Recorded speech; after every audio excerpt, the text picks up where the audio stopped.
kızım. Seni koştuk. 5. ay bir kıydık. Küçüldük. Bu kadar azatlanmadık. Ondan bu kaldı edip koşusak. Nimden mi 5'te aldan ses bakıdığın sen? Muştap tüpüğünü içvatımız şamaldıydı de. 1 yıl 5 at kadar 4 süt vatmız. Hoşer ettin kovdayımız depsini. Nimden mi sesiydiğin sen? Onda akımın. Partiye hükümeti gibin biz ağlavatmış sen. Nimiş ki ağlamaydı? Nimden sesiydiğin sen?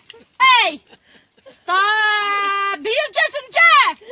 Süt bizi suda muştap ya 8 kata 9 kata suğadık. Usta kalmışsın dep. Emdice. Küzde yük hükümet. Et yazdı çıtıza. Bu da edep tızı.